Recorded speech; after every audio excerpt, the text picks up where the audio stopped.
जी हां, एलएसी से चीन को सीधी चुनौती। नमस्कार, सुबह के 10 बज रहे हैं, आप देख रहे हैं न्यूज नेशन।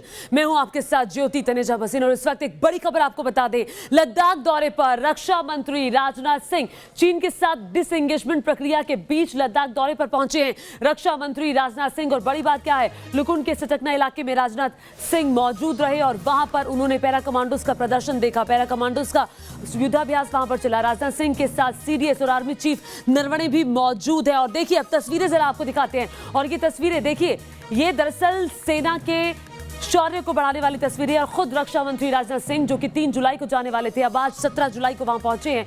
और देखिए कैसे हाथ में बंदूक लेकर बकायदा उनके साथ बातचीत करते हुए, उनको बताते हुए कि कैसे ये ट्रिगर दबाना है और कैसे निशाने पर बिल्कुल ये बंदूक जानी चाहिए और इसका निशाना अचूक होना चाहिए, बताते हुए सेना प्रमुख। और आइए अब 3 तस्वीरें आपको दिखाती हैं और ये 3 तस्वीरें बहुत ही महत्वपूर्ण तस्वीरें हैं। गन से डरेगा ड्रैगन, राजनाथ सिंह का निशाना, और टैंक से सीधा संदेश दिया। और देखिए, टैंक के सामने खड़े होकर सेना के जवानों के साथ और साथ ही बड़े अधिकारियों के साथ सीडीएस भी मौजूद है, सेना प्रमुख भी मौजूद है, उनके साथ की तस्वीर खिंचाते हुए रक्षा मंत्री। और देखिए अपाचे हेलीकॉप्टर, अपाचे। और ये 3 तस्वीरें दरअसल ये बता रही हैं, चीन को दिखा रही हैं भारतीय सेना का दम। देखिए एलएमजी से निशाना, राजनाथ सिंह के हाथ में राजनाथ का रण। आसमान से किस तरह से निगरानी रखी जा रही है। एलएसी पर हेलीकॉप्टर, अपाचे हेलीकॉप्टर।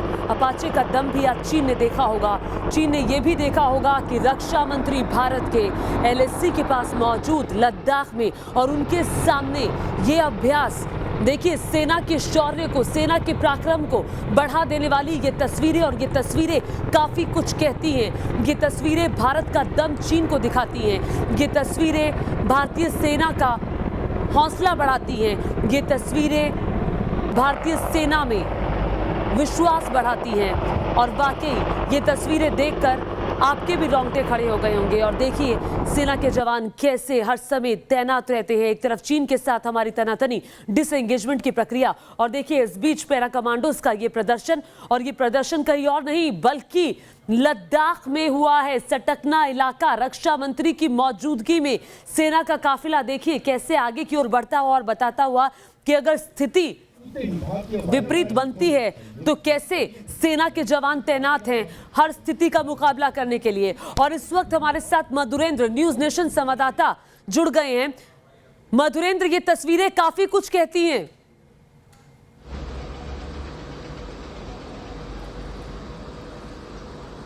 या बिल्कुल, तस्वीरें काफी कुछ कहती हैं। और जिस तरह से सीधा निशाना रक्षा मंत्री राजनाथ सिंह ने साधने की कोशिश की है फॉरवर्ड पोस्ट से, साफ इशारा है सेना को कि किसी भी कीमत पर किसी भी तरह के एस्केलेशन को, किसी भी तरह के यूं कहें कि अतिक्रमण को बर्दाश्त नहीं किया जाएगा। जो भारत ने बिल्कुल साफ कर दिया है कि एलएसी में किसी भी तरह के बदलाव को भारत बर्दाश्त नहीं करेगा। एलएसी में किसी भी तरह का यूनिलैटरल छेड़छाड़ किया जाएगा तो भारत उसे बर्दाश्त नहीं करेगा।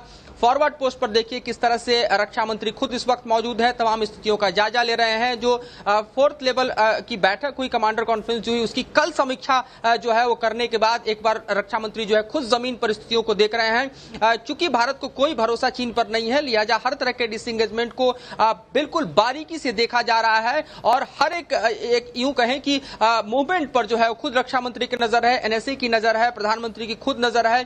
ऐसे में आप समझ सकते हैं कि बेहद महत्वपूर्ण दौरा है, न सिर्फ सेना के हौसला को बुलंद करने के लिए, क्योंकि यह बात बिल्कुल दिगर है कि भारत डिसएंगेजमेंट तो कर रहा है लेकिन डीएस्केलेशन पे भारत का अभी कोई भरोसा नहीं है। भारत डीएस्केलेट नहीं कर रहा है क्योंकि हम जानते हैं चीन पर भरोसा नहीं किया जा सकता। और इसलिए मौजूदा स्थिति में रक्षा मंत्री का खुद कमान संभालना, फॉरवर्ड पोस्ट पर जाना और कुछ इस तरह से तस्वीरों माना बतलाता है कि किस तरह से सेना का हौसला बुलंद है और उसे और बुलंदी तक पहुंचाने का काम रक्षा मंत्री कर रहे हैं। जी बहुत शुक्रिया, बहुत आसान शब्दों में आपने इस पूरे अभ्यास को समझा दिया और रक्षा मंत्री के इस दौरे को समझा दिया। तो देखिए ये तस्वीरें काफी कुछ कहती हैं। और अब आपको कुछ और तस्वीरें दिखाते हैं। और ये देखिए, अब ये तस्वीरें हम आपको जो दिखाने वाले हैं ये बहुत ज्यादा महत्वपूर्ण तस्वीरें हैं और बताती हैं कि आखिर जो ये देखिए, आप तस्वीरें आपके सामने, ये सैटेलाइट इमेज है। और ये देखिए, यहाँ पहले थी चीन की सेना। ये जो इलाका आप देख रहे हैं, और ये इलाका जो है एरिया, ये जो है भारत चीन के एलएसी के पास का एरिया है। और अब यहाँ से जहाँ पे पहले था चीन की सेना जहाँ पर पहले तैनात थी, उससे पीछे हट गया है, यानी कि 2 किलोमीटर पीछे की तरफ चला गया है। और ये जो तस्वीरें हम आपको सैटेलाइट इमेज दिखा रहे हैं, ये 13 जुलाई की सैटेलाइट इमेज है जो हमें बता रही है कि चीन कैसे जो डिसएंगेजमेंट की प्रक्रिया है, भारत के दबाव के आगे चीन को झुकना पड़ा और चीन को आखिरकार देखिए पीछे जाना पड़ा। अब जो चीन के कैंप मौजूद है, चीनी सेना के जो कैंप्स है, ये अब जिस इलाके में पहले थे उससे आगे 2 किलोमीटर की दूरी पर चले गए हैं। अब यहाँ पर मौजूद है चीनी सेना। दरअसल ये वो इलाका है, ये 3 इलाके पर हमारा खास तौर पर चीन के साथ विवाद चल रहा था, पेंगोंग त्से झील के पास, गैलवान के पास, और दोनों ही इलाकों में चीन की सेना को पीछे हटना पड़ा है।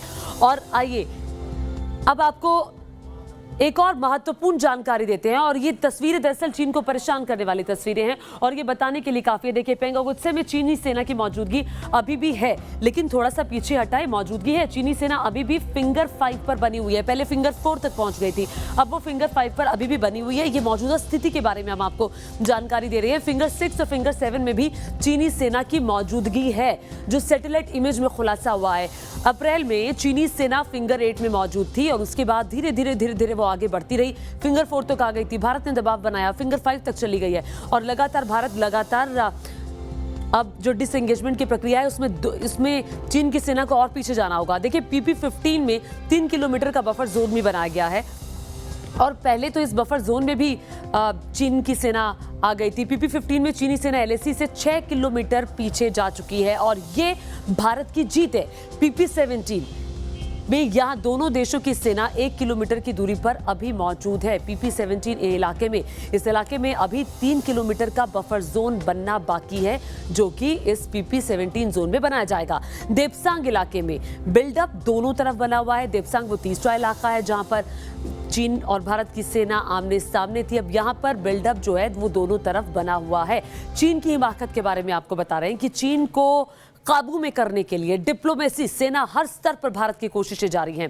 LAC पर चीन अभी भी चालाकी कर रहा है, चीन के साथ बातचीत हो रही है, लेकिन पेंगोंग इलाके में चीन अपने अड़ियल रुख पर कायम है। लेकिन भारत ने साफ कर दिया है कि चीन को पीछे हटना ही होगा हर हाल में।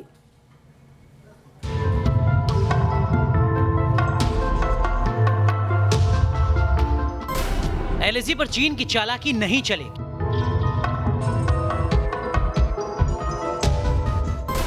भारत का चीन को सख्त संदेश। LAC पर चीन की विस्तारवादी साजिशों की वजह से गलवान में खूनी संघर्ष हुआ था। दोनों देशों के बीच बातचीत चल रही है। चीन LAC को लेकर माइंड गेम खेलने की कोशिश कर रहा है, लेकिन भारतीय सेना ने साफ कर दिया है कि चीन को यथास्थिति बहाल करनी होगी। भारतीय सेना की तरफ से जारी बयान में कहा गया है,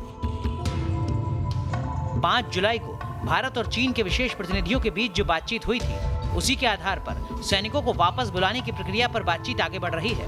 दोनों पक्ष डिसएंगेजमेंट के लिए प्रतिबद्ध है, लेकिन ये प्रक्रिया जटिल है और लगातार इसका रिव्यू जरूरी है। ऐसे में इस प्रक्रिया को सैन्य और डिप्लोमेटिक लेवल पर आगे बढ़ाया जा रहा है। The commanders reviewed the progress of implementation of the ongoing disengagement process and also discussed further steps to ensure complete disengagement at the earliest. The two sides remain committed to the objective of complete disengagement and full restoration of peace and tranquility in the India-China border areas. चीन की सबसे ज्यादा चालाकी Pangong Tso lake में देखने को मिल रही है। चुशुल में चौथे दौर की वार्ता के बाद भी चीन की आर्मी फिंगर 4 से पीछे हटने के लिए तैयार नहीं है, लेकिन भारत साफ कर चुका है कि अगर हालात को सामान्य करना है तो चीन को पीछे हटना होगा। बातचीत के साथ भारतीय सेना LAC पर किसी भी स्थिति से निपटने के लिए मुस्तैद है। LAC पर सैनिकों की तैनाती बढ़ाई गई है। भीष्म, अपाचे, सुखोई, चिनूक जैसे ब्रह्मास्त्र लगातार सरहद की निगरानी कर रहे हैं। सूत्रों के मुताबिक सेना प्रमुख नरवणे ने इंटरनल मीटिंग की और उसके बाद हालात की तमाम जानकारी लेकर रक्षा मंत्री से मुलाकात की और उन्हें भी हालात के बारे में बताया। इसके अलावा चीनी स्टडीज ग्रुप की भी एक हाई लेवल मीटिंग हुई, जिसमें NSA अजीत डोभाल मौजूद थे और साथ ही विदेश मंत्री S जयशंकर भी मौजूद थे। इन तमाम बैठकों का लब्बुलुबाब यही था कि किस तरह से पेंगोंग और देपसांग के इलाके में डिसएंगेजमेंट के प्रोसेस को तेज किया जाए और स्टेटस क्वो को बरकरार करने में तेजी लाई जाए। ब्रिटिश के साथ मधुरेंद्र कुमार, न्यूज नेशन, दिल्ली।